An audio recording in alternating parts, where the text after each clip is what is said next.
नमस्कार दोस्तों। हमने पॉलिटिकल साइंस की सीरीज शुरू कर रखी थी और मैंने पिछली कक्षा में आपको शेड्यूल करवाया था। फर्स्ट शेड्यूल भारतीय संविधान की अनुसूचियां, और एक अनुसूची मैंने आपको करवा दी थी जिसमें पहली अनुसूची का वर्णन मैंने किया और मैं उम्मीद करता हूं शायद आपको पसंद आया होगा। उसमें मैंने बताया था आपको कौन सा राज्य कब बना, किस बेस पे राज्य बने, जब भी राज्य बनता है तो कहाँ पे हमें पता चलता है कि कोई नया अनुच्छेद नया जुड़ता है या फिर संविधान संशोधन होता है, किस प्रकार की प्रतिक्रिया होती है। तो मैंने बताया था जब भी कोई नया राज्य बनता है तो अनुसूची नंबर 1 में हमें पता चलता है। ये हमने पिछली कक्षा में बात की थी।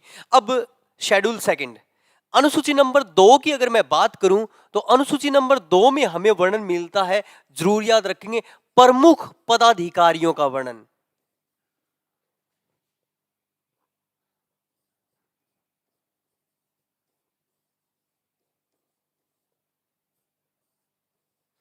प्रमुख पदाधिकारियों का वर्णन और उनके वेतन का वर्णन।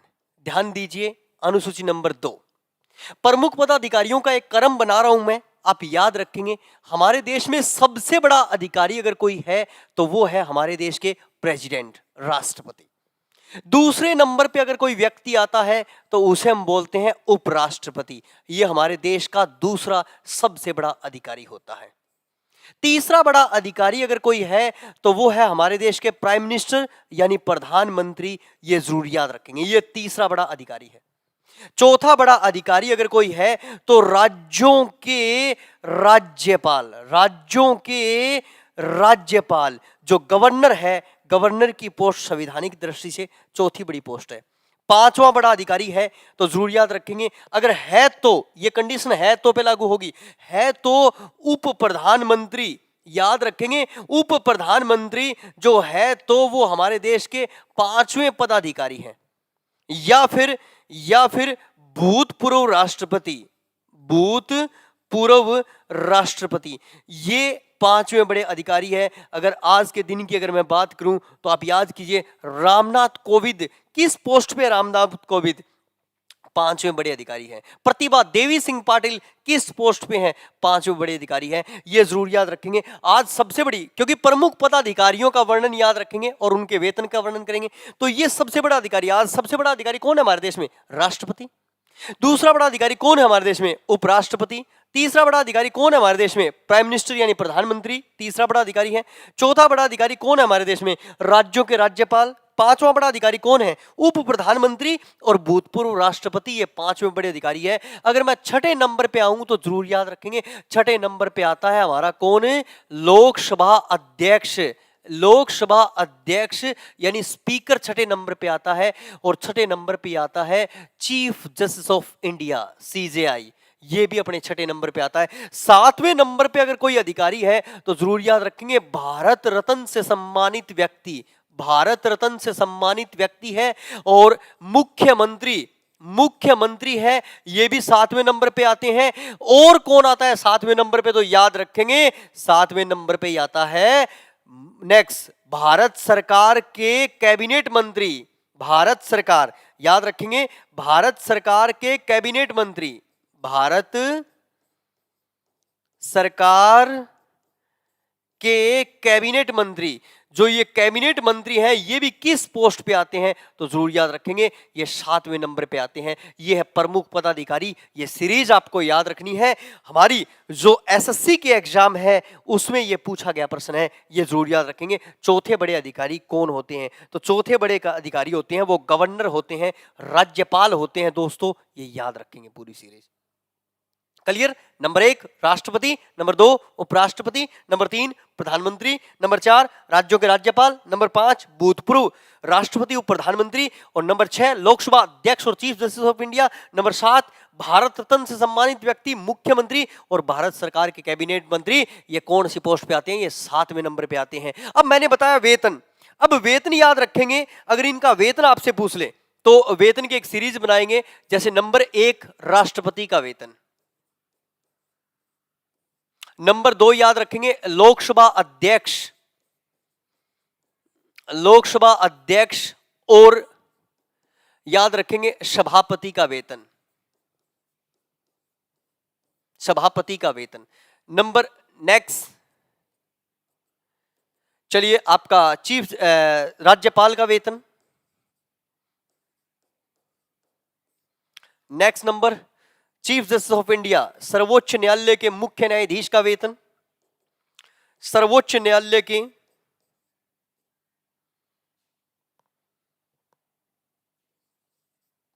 सर्वोच्च न्यायालय के अन्य न्यायाधीश का वेतन।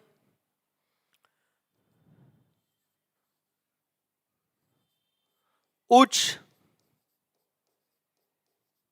न्यायालय के मुख्य न्यायाधीश का वेतन।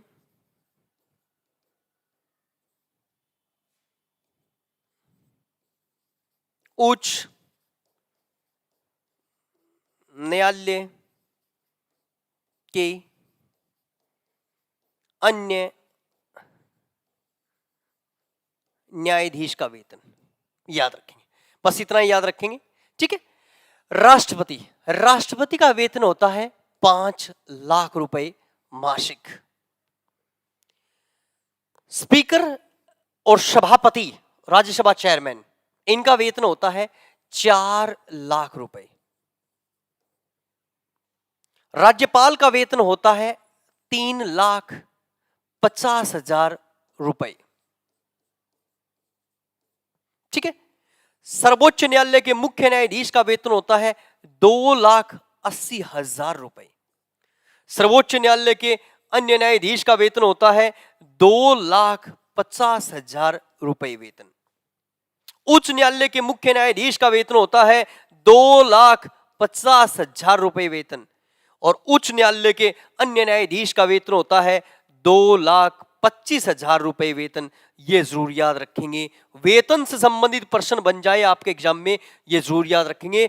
जो मोस्टली जो केंद्र सरकार में कार्य करते हैं उन्हें केंद्र सरकार की संचित निधि से वेतन दिया जाता है। केंद्र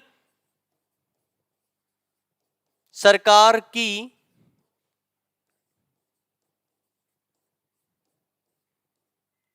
चित निधि से वेतन दिया जाता है, यह जरूर याद रखेंगे। केंद्र सरकार की संचित निधि से इनको वेतन दिया जाता है। जैसे राष्ट्रपति का वेतन केंद्र संचित निधि से और राज्यपाल का वेतन राज्य संचित निधि से दिया जाता है। मगर जरूर याद रखेंगे, वेतन का 50%, वेतन का 50% पेंशन होती है, पेंशन, ठीक है। और पेंशन सभी को केंद्र संचित निधि से दी जाती है, केंद्र सरकार की संचित निधि से दी जाती है। केंद्र सरकार की संचित निधि से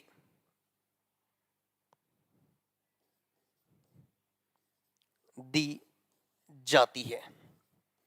वेरी वेरी इंपॉर्टेंट प्रश्न बन जाए तो ये जरूर याद रखेंगे, ठीक है। मगर आप कहेंगे सर राज्यपाल को वेतन, तो राज्यपाल का जो वेतन होता है वो कहां, राज्य संचित निधि से दिया जाता है। राज्य संचित निधि, ये जरूर याद रखेंगे, कौन सी निधि से, राज्य संचित निधि से दिया जाता है, ठीक है। हाई कोर्ट के न्यायाधीश है उनको भी राज्य संचित निधि से दिया जाता है। मगर सभी का जो पेंशन का है ना वो जरूर याद रखेंगे, वेतन का 50% पेंशन होती है, ये जरूर याद रखेंगे, ठीक है। ये भारतीय संविधान के किस शेड्यूल में वर्णन मिलता है, ये शेड्यूल नंबर 2 में वर्णन मिलता है। प्रमुख पदाधिकारी व उनके वेतन का वर्णन, ये जरूर याद रखेंगे। शेड्यूल नंबर 3 करवा रहा हूं, बहुत ही महत्वपूर्ण है, एग्जाम में पूछा जाता है, जरूर याद रखेंगे, ठीक है। शेड्यूल नंबर 3, ठीक है। प्रमुख प्रमुख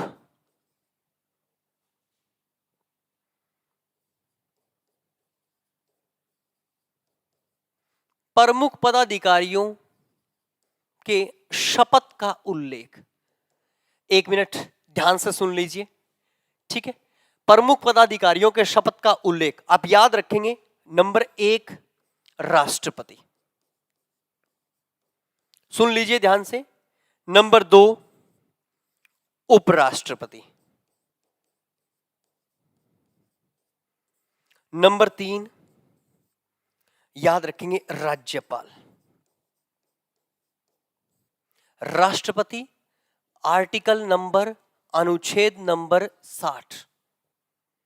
उपराष्ट्रपति आर्टिकल नंबर अनुच्छेद नंबर 69 और राज्यपाल अनुच्छेद नंबर 159। इन 3 व्यक्तियों के शपथ का उल्लेख, इन तीन व्यक्तियों के शपथ का उल्लेख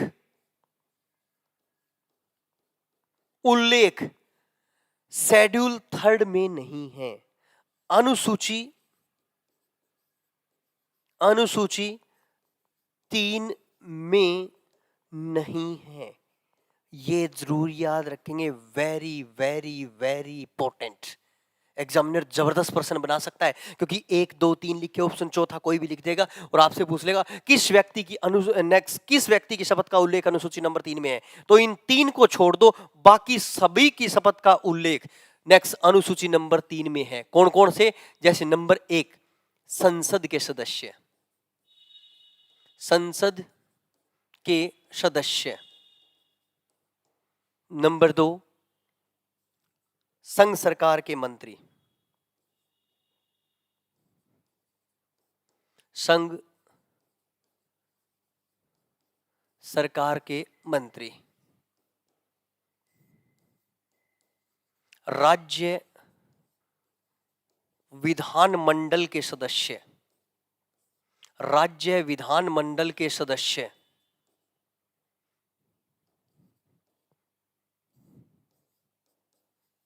राज्य सरकार के मंत्री।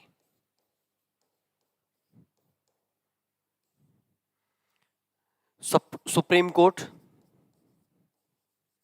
सर्वोच्च न्यायालय,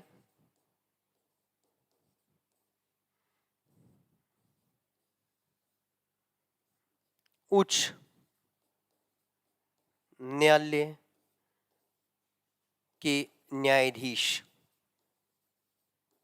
दोस्तों, किसी भी शपथ का उल्लेख आ जाए अनुसूची नंबर 3 में है, क्योंकि सारे व्यक्ति किस चीज की शपथ लेते हैं? तो जरूर याद रखेंगे, सारे व्यक्ति पद व गोपनीयता की शपथ लेते हैं, मगर ये 3 व्यक्ति संविधान के संरक्षण की शपथ लेते हैं। ये जरूर याद रखेंगे आप। सारे व्यक्ति पद व गोपनीयता की शपथ लेते हैं। किस चीज की शपथ लेते हैं?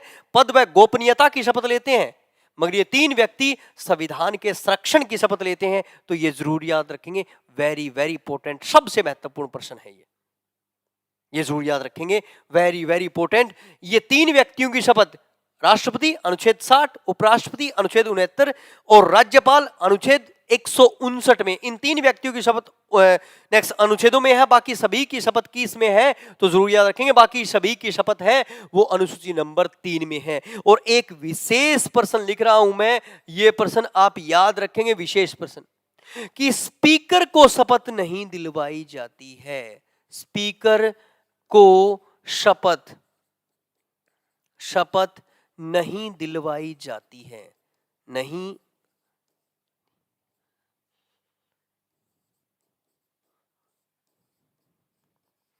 Very very important.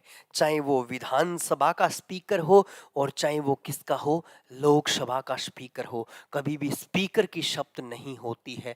दोस्तों, ये याद रखेंगे, ये प्रश्न पूछ सकता है। शब्द का उल्लेख हमें अनुसूची नंबर 3 में मिलता है, ये जरूर याद रखेंगे, वेरी वेरी इंपॉर्टेंट। अनुसूची नंबर 4 शेड्यूल 4। अनुसूची नंबर 4 में हमें किस चीज का? राज्यसभा सदस्यों के आवंटन का वर्णन। किस अनुसूची में है? राज्यसभा सदस्यों के आवंटन का वर्णन। तो जरूर याद रखेंगे, अनुसूची नंबर 4 में। दोस्तों, राज्यसभा के सदस्य किस राज्य में कितने होंगे, किस यूटी में कितने होंगे? ये वैसे तो राज्यसभा राज्यों की सभा होती है, ये जरूर याद रखेंगे। राज्यसभा किसकी सभा? राज्यों की सभा होती है। पर राज्यसभा सदस्यों के आवंटन का वर्णन किस शेड्यूल में है? तो आप याद रखेंगे, शेड्यूल नंबर 4। ठीक है। आज राज्यों में कितने सदस्य चुने जाते हैं, राज्यसभा में राज्यों के कितने सदस्य हैं, तो जरूर याद रखेंगे आज राज्यों से 229 सदस्य है और 2 केंद्र शासित प्रदेश है, एक दिल्ली और एक है आपका कौन सा, पुदुचेरी। कौन सा है, पुदुचेरी। यहां 2 से कितने हैं, 4। और आज मनोनीत सदस्यों की संख्या कितनी है, तो मनोनीत सदस्यों की संख्या है 12। कुल मिला के जरूर याद रखेंगे आज राज्यसभा में 245 सदस्य चुने जाते हैं। कितने सदस्य चुने जाते हैं, 245। ये उल्लेख कहां पे है, तो ये उल्लेख है अनुसूची नंबर 4 में। अब याद कीजिए, नंबर 1 उत्तर प्रदेश, कितनी है सदस्य संख्या, 31। नंबर 2 याद कीजिए महाराष्ट्र, कितनी है सदस्य संख्या, महाराष्ट्र 19। आप याद कीजिए तमिलनाडु, सदस्य संख्या कितनी है, तमिलनाडु 18। ठीक है। आप याद कीजिए बिहार और वेस्ट बंगाल, कितनी है, बिहार और वेस्ट बंगाल 16। हाँ, मेरे साथ मोस्टली बच्चे जुड़े हुए हैं, हरियाणा कितनी है, हरियाणा की कितनी है, 5। आप याद कीजिए नंबर 1 अरुणाचल प्रदेश, अरुणाचल प्रदेश, नागालैंड, मिजोरम, मेघालय, त्रिपुरा, ठीक है, मणिपुर। ठीक है, 7 सिस्टर के 6 राज्य। उसके बाद में चलिए सिक्किम, उसके बाद में चलिए गोवा, उसके बाद में चलिए पुदुचेरी। सभी में कितनी सीटें हैं, 1-1। ठीक है, सभी में कितनी सीटें हैं, यह जरूर याद रखेंगे, सभी में है 1-1 बस। पूर्वोत्तर भारत की जो 7 सिस्टर के नाम से जो राज्य पुकारे जाते हैं, जिन्हें हम बोलते हैं असम, अरुणाचल, मिजोरम, नागालैंड, मेघालय, त्रिपुरा। नेक्स्ट, ये जो राज्य हैं इनमें 6 राज्यों में 1-1 सीटें हैं। असम को छोड़ दो, बाकी इन सभी में 6 है। गोवा में भी 1 है, पौंडीचेरी में भी 1 है और सिक्किम में भी 1 है। ये जरूर याद रखेंगे। सबसे ज्यादा सीटें किस राज्य में, उत्तर प्रदेश में 31 है, ये जरूर याद रखेंगे। यूपी में कितनी, 31, महाराष्ट्र में 19, तमिलनाडु में 18, वेस्ट बंगाल बिहार में 16-16 और जरूर याद रखेंगे राजस्थान में 10 है। इसी तरह से अपने हरियाणा में कितनी है, 5 है। वेरी वेरी इंपॉर्टेंट, जरूर याद रखेंगे। आरक्षित,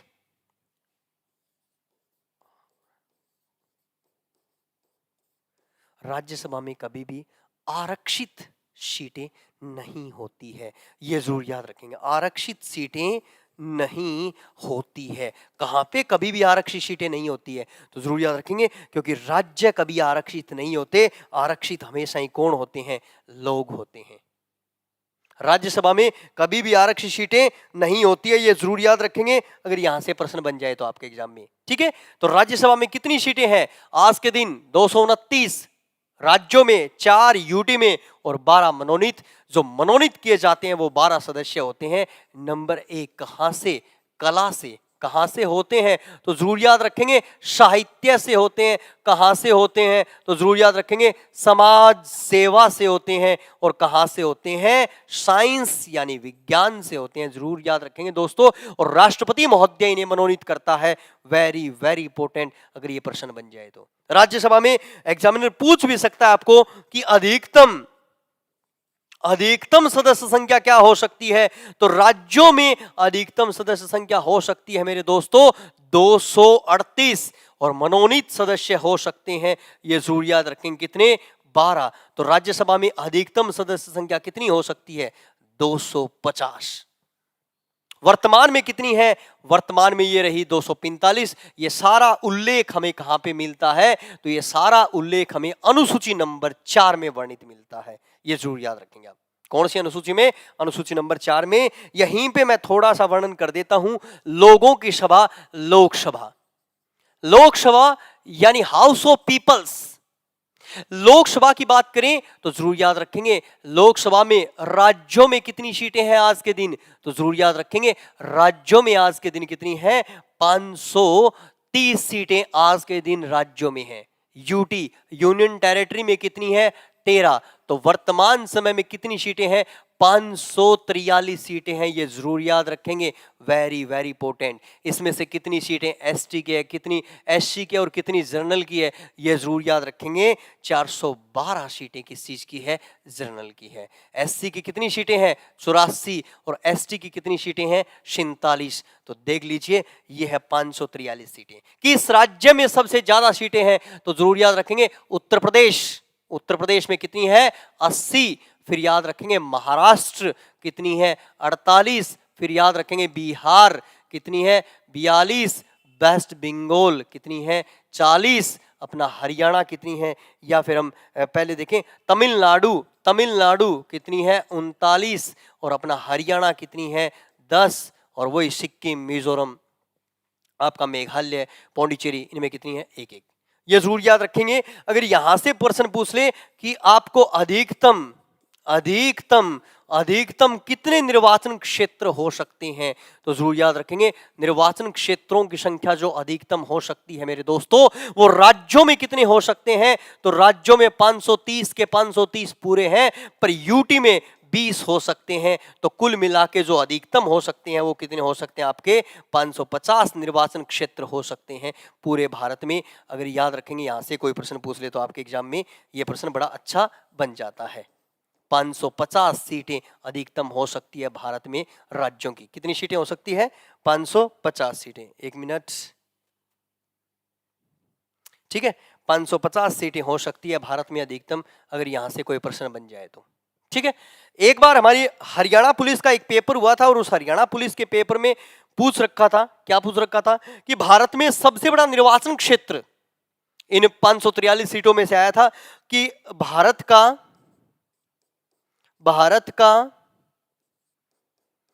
लोकसभा में सबसे बड़ा निर्वाचन क्षेत्र, यह जरूर याद रखेंगे। इसी प्रश्न को दोबारा मैं लिखता हूं। भारत में क्षेत्रफल की दृष्टि से, क्षेत्रफल की दृष्टि से लोकसभा में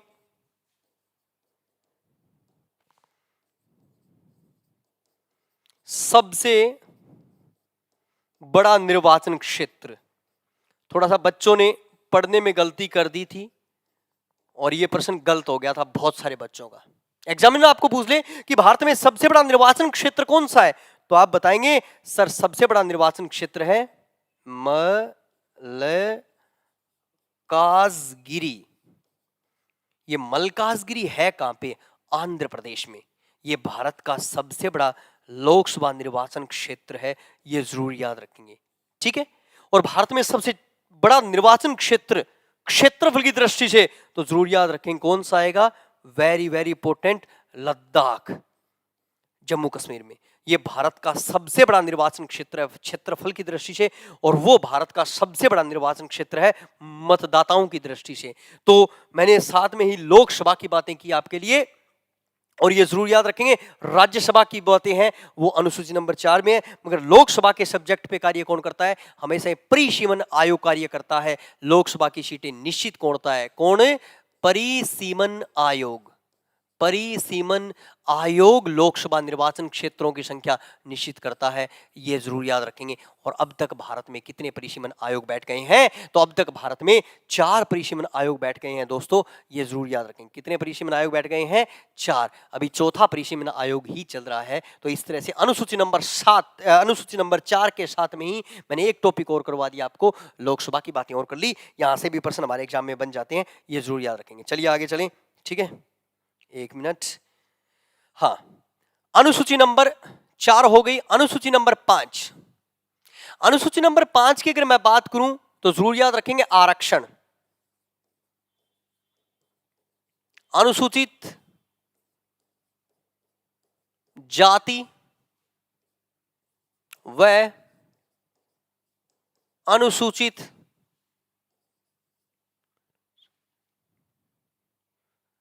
जनजाति,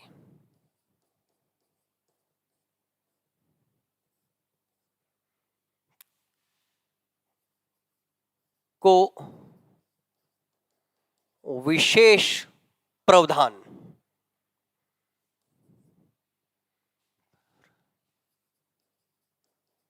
प्रावधान, ठीक है। अनुसूचित जाति व अनुसूचित जनजाति को विशेष प्रावधान का वर्णन दिया गया है, और वो कौन सी अनुसूची में? अनुसूची नंबर 5 में। ये जरूर याद रखेंगे, किसी भी जाति को, किसी भी जाति को, किसी भी जाति को अनुसूचित जाति में रखना है या जनजाति में रखना है, ये कौन निश्चित करता है? किसी भी जाति को एससी में रखना है या एसटी में रखना है, ये कौन निश्चित करता है? ये जरूर याद रखेंगे, कौन निश्चित करता है? तो हमारे देश के प्रेसिडेंट, राष्ट्रपति हमें बताते हैं किसी भी जाति को अनुसूची में रखना है या अनुसूचित जनजाति में रखना है। यानी ये वो कास्ट थी जो जब भारत स्वतंत्र हुआ उस समय जो समाज में दबाया गया व्यक्ति था, उनको समाज के साथ लाने के लिए ये एक विशेष प्रावधान किया गया था हमारी नेक्स्ट शेड्यूल 5 में। अनुसूचित जनजाति और अनुसूचित जनजाति के लिए विशेष प्रावधान किया गया, एससी और एसटी के लिए, ये जरूर याद रखेंगे। और किसी भी जाति को अनुसूचित जाति में रखना या जनजाति में रखना, ये कौन निश्चित करता है? तो जरूर याद रखेंगे, ये निश्चित करते हैं हमारे देश के राष्ट्रपति। वेरी वेरी इंपॉर्टेंट, याद रखेंगे। हरियाणा, हरियाणा, पंजाब, और याद रखेंगे गोवा। ये भारत के वो राज्य हैं जिन राज्यों में आपको क्या नहीं मिलती? अनुसूचित जनजातियां नहीं मिलती, अनुसूचित जनजाति नहीं मिलती मेरे दोस्तों, ये जरूर याद रखेंगे। अनुसूचित जनजाति नहीं मिलती, एसटी का उल्लेख नहीं मिलता। किन राज्यों में एसटी का उल्लेख नहीं है? तो किन राज्यों में एसटी का उल्लेख नहीं है वो आपका जरूर याद रखेंगे। कौन कौन से राज्य हैं?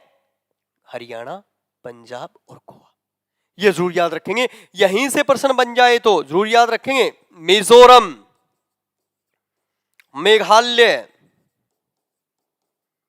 मिजोरम, मेघालय और मणिपुर में हमें क्या नहीं मिलती? तो जरूर याद रखेंगे, अनुसूचित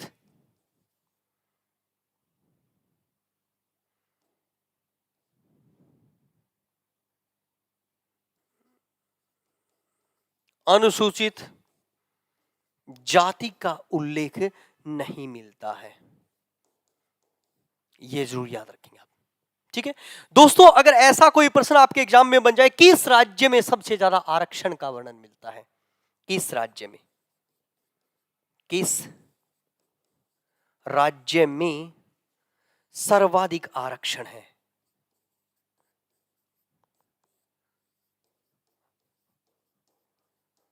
बता दीजिए, सोच लीजिए अपना आंसर। क्लियर? तो किस राज्य में सबसे ज्यादा आरक्षण का उल्लेख मिलता है मेरे दोस्तों? तमिलनाडु। तमिलनाडु में सबसे ज्यादा आरक्षण है, 69%। ये जरूर याद रखेंगे आप।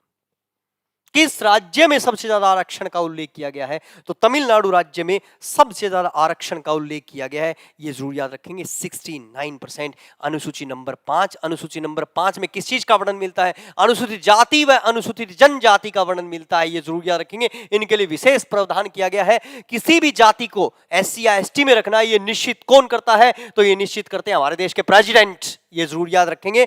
हरियाणा, पंजाब और गोवा में हमें एसटी का उल्लेख नहीं मिलता है, तो मिजोरम, मेघालय, मणिपुर में हमें एससी का उल्लेख नहीं मिलता है। किस राज्य में सबसे ज्यादा आरक्षण है मेरे दोस्तों? तो जरूर याद रखेंगे, किस राज्य में सबसे ज्यादा आरक्षण है, तो वो राज्य कौन सा है? तमिलनाडु। तमिलनाडु में 69% आरक्षण है मेरे दोस्तों, ये जरूर याद रखेंगे। शेड्यूल 6 अनुसूचित नंबर जरूर याद रखेंगे, आपकी कौन सी अनुसूचित है? 6। अब अनुसूची की बात कर रहे थे हम, और अनुसूची नंबर 6 में क्या लिख रखा है? ठीक है,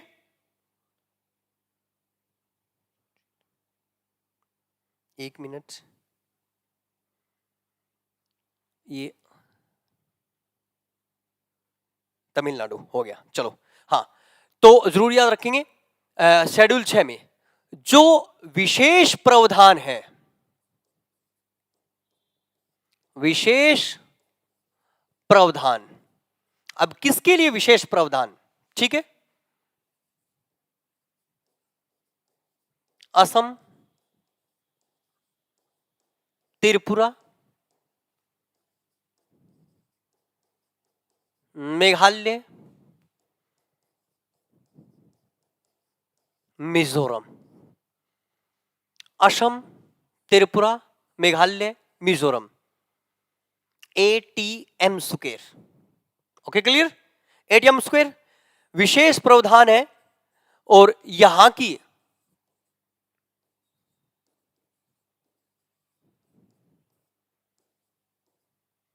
जनजातियां, अनुसूचित जनजातियां, ये जरूर याद रखेंगे। यहां की जो अनुसूचित जनजातियां हैं, यहां से हमें विशेष प्रावधान का उल्लेख मिलता है, ये जरूर याद रखेंगे आप। यहाँ की जो अनुसूचित जनजातियां हैं उनके लिए विशेष प्रावधान का वर्णन मिला है, ये जरूर याद रखेंगे अगर यहां से प्रश्न बन जाए तो। यहाँ की जो अनुसूचित जनजातियां हैं, नेक्स्ट जो यहाँ का आज भी वो समाज जो बहुत पिछड़ा हुआ है, उनके लिए विशेष प्रावधान किया गया है। केवल 4 राज्यों के लिए विशेष प्रावधान है। ये हमारे संविधान के किस शेड्यूल में है? तो शेड्यूल 6 में। और वो कौन से 4 राज्य हैं? असम, त्रिपुरा, मेघालय और मिजोरम। इन 4 राज्यों के जो अनुसूचित जनजातियों का वर्णन मिलता है, वो वहां कौन सी अनुसूची में? अनुसूची नंबर 6 में। अनुसूची नंबर 7 को जरूर याद रखेंगे। अनुसूची नंबर 7 में संघ की शक्तियों, संघ और राज्य की शक्तियों का विभाजन, संघ और राज्य की शक्तियों का विभाजन, ध्यान दीजिए, शक्तियों का विभाजन, संघ और राज्य की शक्तियों का विभाजन का उल्लेख मिलता है। ये जरूर याद रखेंगे। किस शेड्यूल में है? Schedule number 7। ठीक है, इसको 3 तरह से लिखूंगा। सबसे पहले भारत सरकार अधिनियम, भारत सरकार अधिनियम 1935, गवर्नमेंट इंडिया एक्ट 1935। मूल संविधान 26 जनवरी 1950 संविधान, 26 जनवरी 1950 का संविधान। और वर्तमान संविधान, वर्तमान संविधान, ये जरूर याद रखेंगे आप। ठीक है, अब हमारे देश में शक्तियों को 3 भागों में बांटा गया है, ये जरूर याद रखेंगे। और शक्तियों का विभाजन हमने किस देश से लिया है? बच्चे को पता है, ऑस्ट्रेलिया से लिया है। ठीक है, जैसे कि नंबर 1 संघ सूची, नंबर 2 राज्य सूची, नंबर 3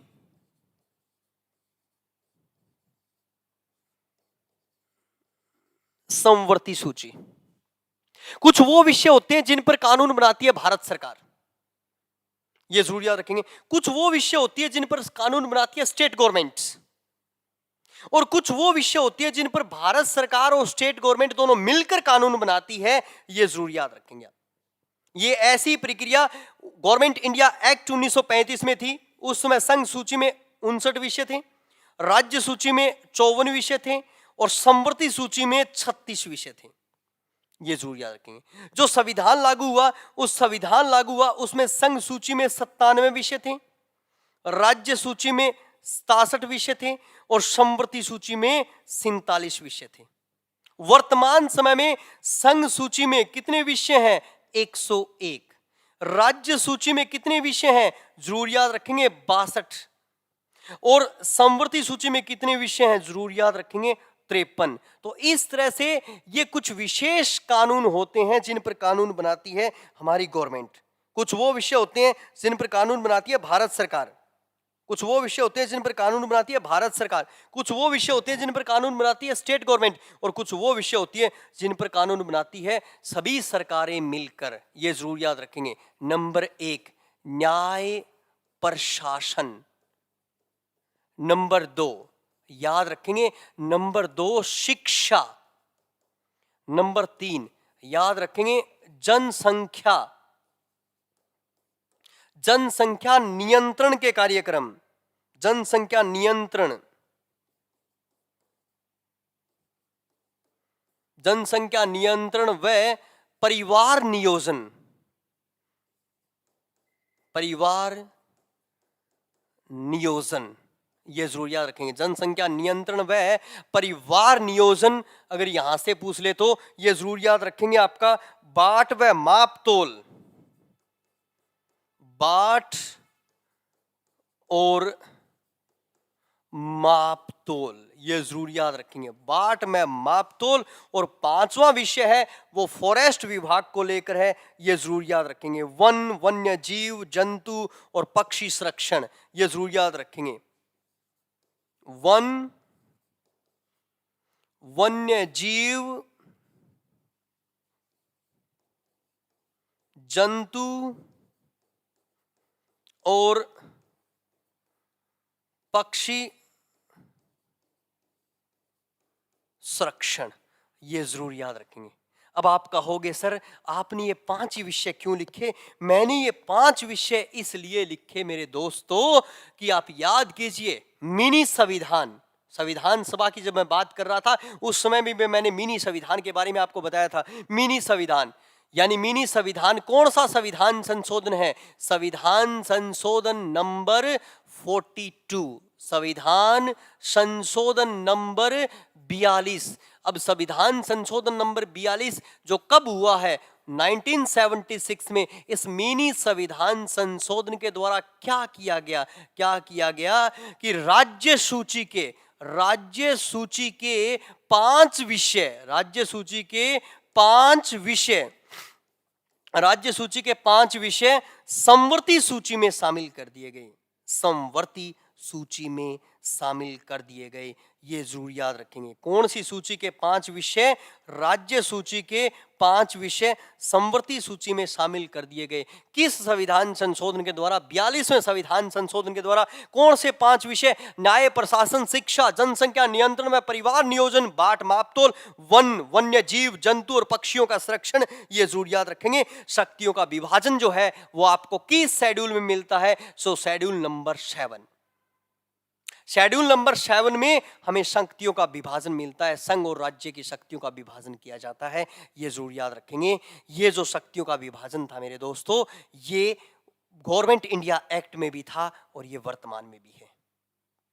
यूनियन लिस्ट में कितने विषय थे? 97 विषय थे। कितने हो गए? 101 विषय। स्टेट लिस्ट में कितने विषय थे? 67 थे। कितने हो गए? 62।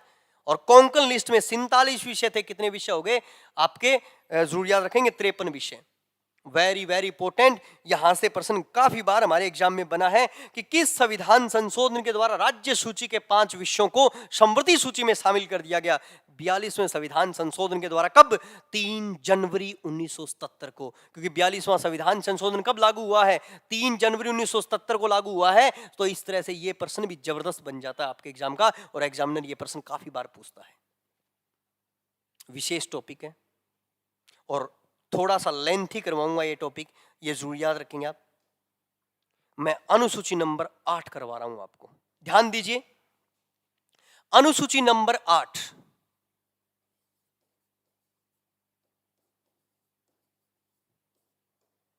नंबर 8, अनुसूची नंबर 8 किस चीज का उल्लेख? भाषाओं का उल्लेख। कितनी भाषाएं थी? 14। कितनी हो गई? 22। ये जरूर याद रखेंगे, ठीक है। 14 कौन कौन सी भाषाएं? आप याद कीजिए, पिछली कक्षा में मैंने बात की थी कुछ स्टेट की और कुछ स्टेट लैंग्वेज लिखवाई थी आपको, अगर आपको याद है तो, ठीक है। जैसे कश्मीर, कश्मीर से कश्मीरी, और एक वहां पे बोली जाती है उर्दू। पंजाब से पंजाबी, गुजरात से गुजराती, महाराष्ट्र से मराठी, कर्नाटक से कन्नड़, केरल से मलयालम, मलयालम, तमिलनाडु से तमिल, आंध्र प्रदेश से तेलुगु,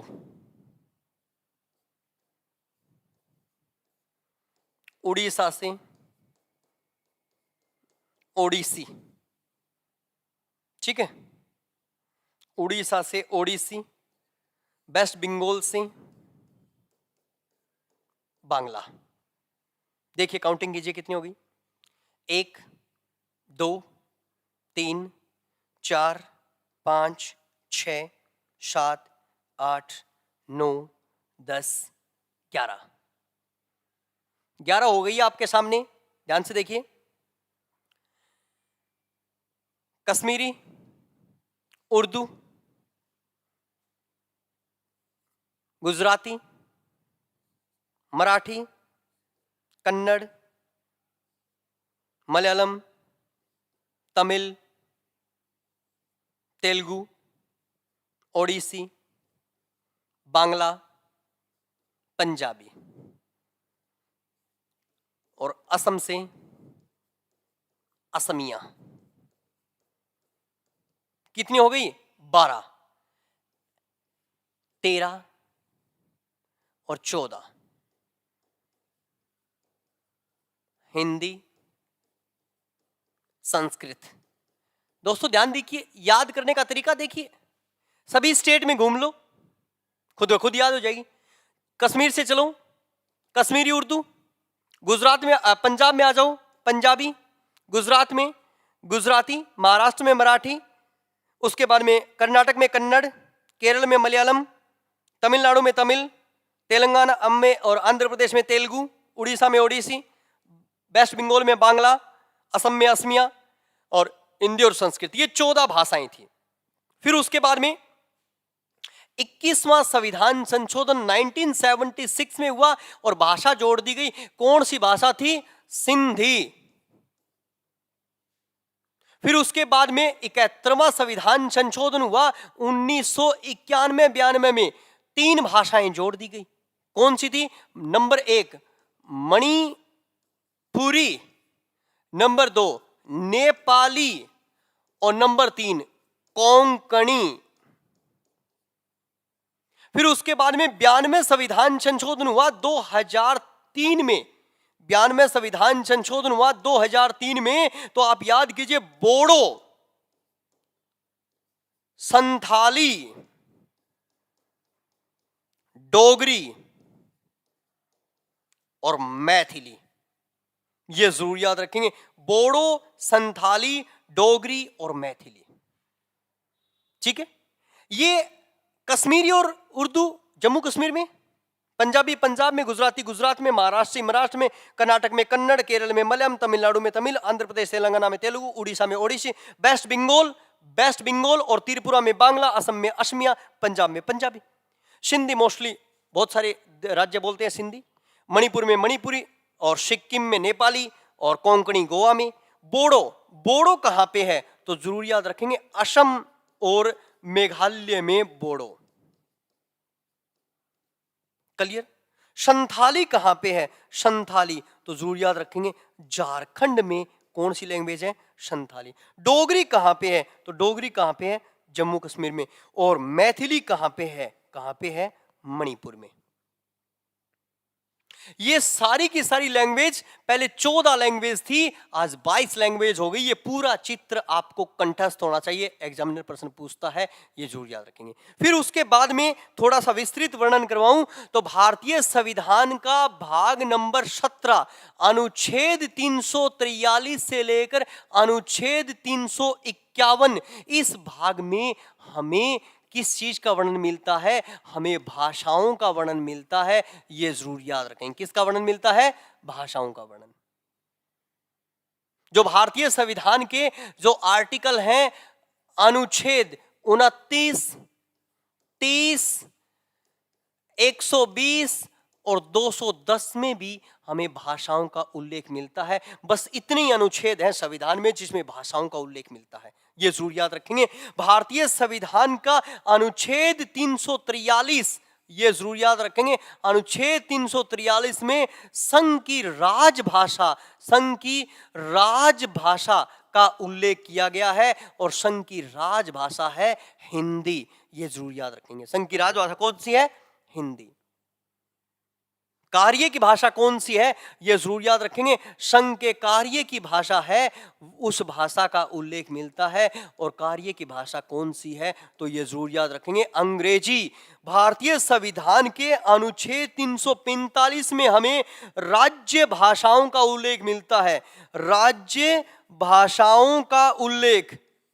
और शायद राज्य भाषाओं का उल्लेख मैंने पिछली कक्षा में करवा दिया था। मैंने आपको बताया था हिंदी भाषी राज्य कितने हैं भारत में, जिनकी संख्या थी 9। फिर मैंने बताया था अंग्रेजी भाषी राज्य कितने हैं भारत में दोस्तों, याद कीजिए 4। फिर मैंने बताया था बांग्ला भाषी राज्य कितने हैं, 2। फिर मैंने बताया था आपको तेलुगु भाषी राज्य कितने हैं, तेलुगु भाषी राज्य 2। और 11 वो राज्य थे जिनकी अलग अलग भाषाएं थी, वो मैंने आपको करवा दिया था। एग्जामिनर ऐसा भी प्रश्न बनाता है, आप याद कीजिए, भारतीय मुद्रा जो हमारे पैसे हैं, मुद्रा पर अंकित कितनी भाषाएं हैं, तो जरूर याद रखेंगे 15 + 2 17 भाषाएं हैं मुद्रा पर भारत में। नेक्स्ट याद रखेंगे प्रमुख भाषाओं की संख्या क्या है भारत में, प्रमुख भाषाओं की संख्या है मेरे दोस्तों 140। और भारत में जरूर याद रखेंगे बोली जाने वाली भाषाओं की संख्या, बोली जाने वाली भाषाओं की संख्या क्या है, 1662। जरूर याद रखेंगे विश्व में बोली जाने वाली भाषाओं की संख्या, बोली जाने वाली भाषाओं की संख्या है मेरे दोस्तों 6800 प्लस। क्लियर। भारत में सबसे ज्यादा भाषा अगर कोई बोली जाती है वो हिंदी बोली जाती है, ये जरूर याद रखेंगे। दूसरी सबसे ज्यादा बोली जाती है वो याद रखेंगे बांग्ला बोली जाती है, कौन सी, बांग्ला। और तीसरी सबसे ज्यादा बोली जाती है वो तेलुगु बोली जाती है, ये जरूर याद रखेंगे आप। विश्व में सबसे ज्यादा भाषा बोली जाती है मेरे दोस्तों अंग्रेजी भाषा बोलते हैं, और दूसरी सबसे ज्यादा भाषा बोली जाती है चीनी भाषा। ये विश्व की है और ये भारत की है, ये जरूर याद रखेंगे। भारतीय मुद्रा पर अंकित हमारे पास जो पैसे हैं उन पर एक तरफ हिंदी और अंग्रेजी और बाकी 15 एक तरफ भाषाएं लिख रही है। मैं धारक को इतने रुपए अदा करता हूं, ये इंग्लिश और हिंदी दोनों में मिलेगा। प्रमुख भाषाएं 140 है, बोली जाने वाली भाषाएं 1662 है, विश्व में बोली जाने वाली भाषाएं 6800 प्लस भाषाएं हैं, ये जरूर याद रखेंगे आप। ठीक है, 5 मिनट और 5 या 7 मिनट, ठीक है, ये जरूर याद रखेंगे, यहां से प्रश्न बनता है हमारा। It's okay, clear.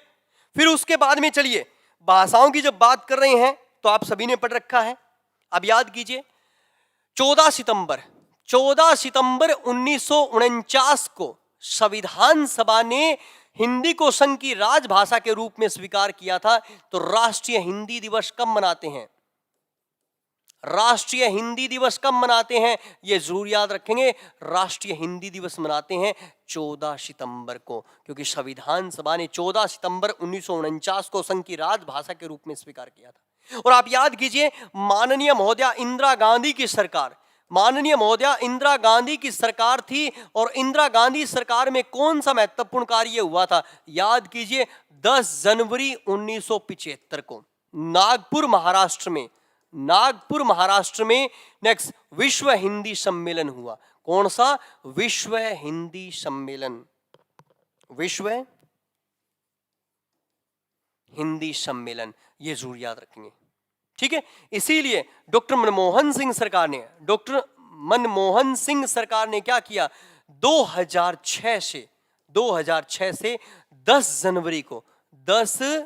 जनवरी को विश्व हिंदी दिवस मनाना शुरू कर दिया। विश्व हिंदी दिवस, ये जरूर याद रखेंगे। कब मनाते हैं विश्व हिंदी दिवस, 10 जनवरी को। यहां से भी प्रश्न बनता है, एग्जामिनर यहां से भी प्रश्न बनाता है कि भारत में शास्त्रीय भाषाओं की संख्या, शास्त्रीय भाषाओं की संख्या कितनी है, तो जरूर याद रखेंगे शास्त्रीय भाषाओं की संख्या 6 है मेरे दोस्तों। नंबर 1 आप याद कीजिए संस्कृत शास्त्रीय भाषा है। नंबर 2 याद कीजिए मलयालम, एक मिनट, मलयालम शास्त्रीय भाषा है। नेक्स्ट नंबर याद कीजिए कन्नड़ शास्त्रीय भाषा है। नेक्स्ट याद कीजिए आपका तमिल शास्त्रीय भाषा है। तेलुगु शास्त्रीय भाषा है। और ओडिसी ओडिसी कौन सी भाषा है? शास्त्रीय भाषा है। ये जरूर याद रखेंगे। अनुसूची नंबर 8 में मैंने बहुत सारे प्रश्न आपको करवाए हैं। अनुसूची नंबर 8 में भाषाओं का उल्लेख है। मूल संविधान में 14 भाषाएं थी, आज 22 भाषाएं हो गई। नेक्स्ट, ये वो 22 भाषाएं याद रखेंगे। ये 14 भाषाएं थी, फिर बाद में 1 जोड़ी गई, 3 जोड़ी गई और 4 जोड़ी गई। ठीक है, ये याद रखेंगे। भारतीय संविधान के भाग 17 में भाषाओं का उल्लेख मिलता है, अनुच्छेद 343 से 351 में, और ये वो आर्टिकल है जिनमें भाषाओं का उल्लेख मिलता है। जैसे याद कीजिए, संसद की कौन सी लैंग्वेज होगी, हिंदी या इंग्लिश, राज्य विधानमंडल की कौन सी लैंग्वेज होगी, हिंदी या इंग्लिश, और भाषाओं के आधार पर हम यहाँ पे शिक्षण संस्थान वगैरह भी स्थापित कर सकते हैं। ये हमारा शिक्षा और संस्कृति का एक मौलिक अधिकार है जो मैं आपको करवाऊंगा। ये हमारा शिक्षा और संस्कृति का एक मौलिक अधिकार है जो हम करेंगे। ये सदन की भाषाएं हैं, ये जरूर याद रखेंगे।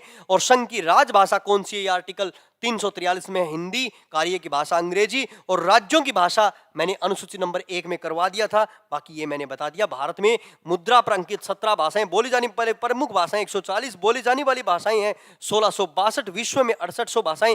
हिंदी सबसे ज्यादा, बांग्ला नंबर 2 पे बोलते हैं, नंबर 3 पे तेलुगु, और अंग्रेजी और चीनी विश्व में सबसे ज्यादा भाषा बोली जाती है। ये जरूर याद रखेंगे। इसी तरह से 14 सितंबर 1949 को हिंदी, 14 सितंबर 1949 को हिंदी को राष्ट्रभाषा के रूप में स्वीकार किया, संघ की राजभाषा के रूप में स्वीकार किया था। केवल 15 वर्षों के लिए भारत सरकार के जो देवदूत थे 389, उन्होंने, जो संविधान लिखने वाले व्यक्ति थे, उन्होंने ये कार्य किया। इसीलिए 14 सितंबर को हिंदी दिवस मनाते हैं। नेक्स्ट, जरूर याद रखेंगे, माननीय महोदया इंदिरा गांधी सरकार ने 10 जनवरी 1975 को नागपुर महाराष्ट्र में विश्व हिंदी सम्मेलन का आयोजन करवाया। इसी महत्वपूर्ण तिथि को याद रखते हुए prime minister doctor Manmohan Singh, प्रधानमंत्री डॉक्टर मनमोहन सिंह ने 2006 में, जरूर याद रखेंगे, 2006 में 10 जनवरी से विश्व हिंदी दिवस मनाना शुरू कर दिया। आज भी हम हिंदी दिवस मनाते हैं। भारत में शास्त्रीय भाषाओं की संख्या कितनी है? तो शास्त्रीय भाषाओं की संख्या है मेरे दोस्तों कितनी? 6 शास्त्रीय भाषाएं, ये जरूर याद रखेंगे। तो इस तरह से लैंग्वेज से संबंधित कोई प्रश्न बनेगा तो शायद ही इस टॉपिक से आपका बाहर जाएगा, ये जरूर याद रखेंगे। संविधान में ये 8 अनुसूचियां थी, 9वीं अनुसूची बाद में जुड़ी। संविधान संशोधन 1,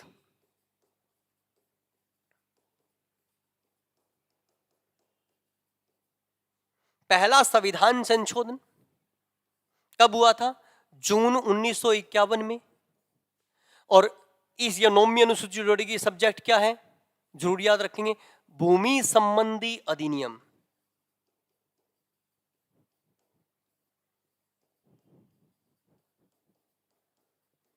दोस्तों, 9वीं अनुसूची के बारे में कहा जाता है कि इस अनुसूची में जो विषय शामिल कर दिए जाते हैं उन विषयों को न्यायालय में चुनौती नहीं दी जा सकती।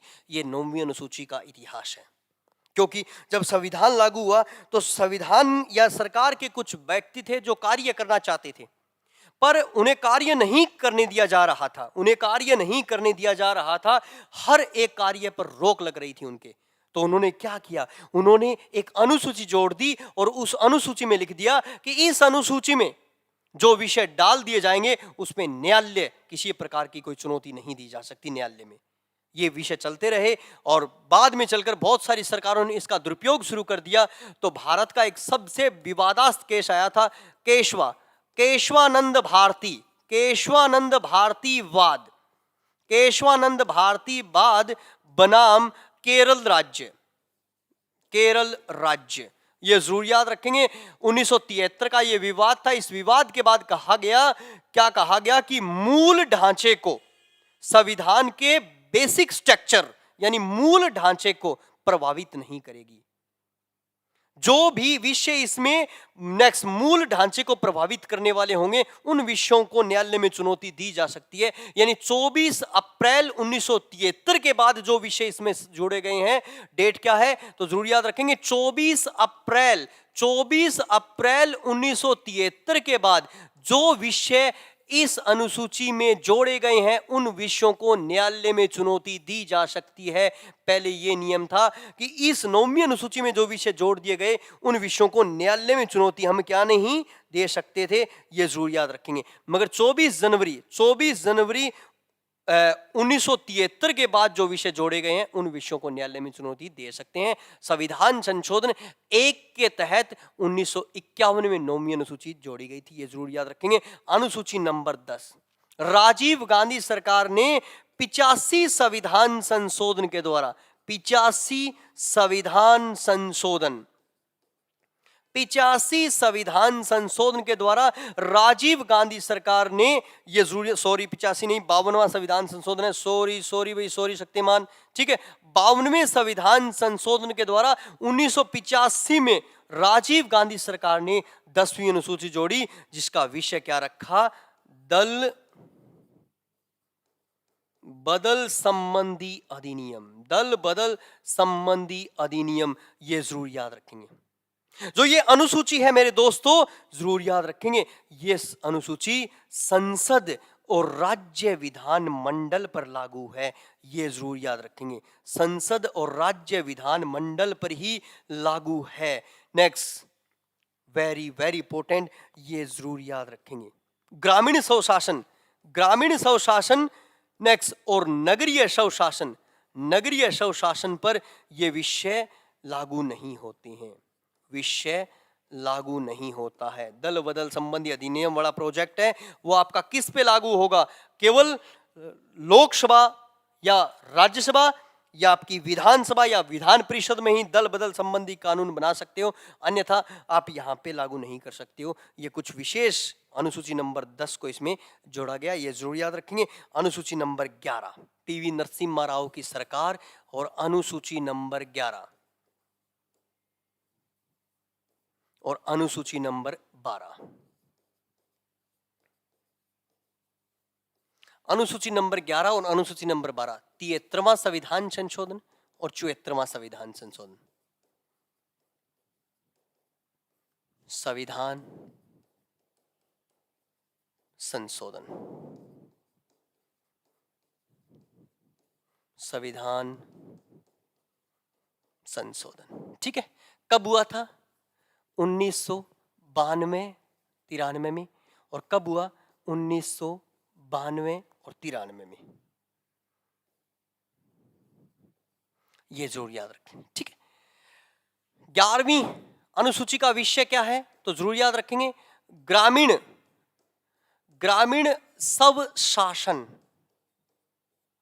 इसका विषय क्या है, तो जरूर याद रखेंगे, नगरीय नगरीय स्वशासन, वेरी वेरी इंपॉर्टेंट, ग्रामीण स्वशासन और नगरीय स्वशासन। ग्राम पंचायत, ग्राम पंचायत, पंचायत समिति, जिला परिषद, यहां पे क्या है, नेक्स्ट याद रखेंगे, नगर पालिका, नगर परिषद और नगर निगम। ग्रामीण स्वशासन में कितने विषय शामिल किए गए, विषय जरूर याद रखेंगे, 29। अनुच्छेद कितने शामिल किए गए, अनुच्छेद शामिल किए गए 16। नगरीय स्वशासन में कितने विषय शामिल किए गए, विषय शामिल किए गए 18, और आर्टिकल कितने, अनुच्छेद कितने शामिल किए गए, अनुच्छेद भी शामिल किए गए 18। ये जरूर याद रखेंगे आप।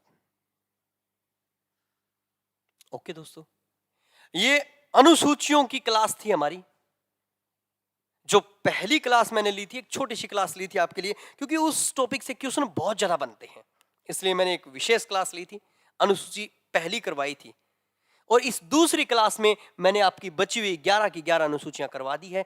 दोस्तों थोड़ा सा मैंने इस टॉपिक को लेंथी बनाया, वो आपके लिए बनाया है, क्योंकि मेरा ये मानना है कि आपके एग्जाम में 1% मेरे इस टॉपिक से आए, इसीलिए मैंने इस टॉपिक को थोड़ा सा लेंथी बनाया है, ये जरूर याद रखेंगे।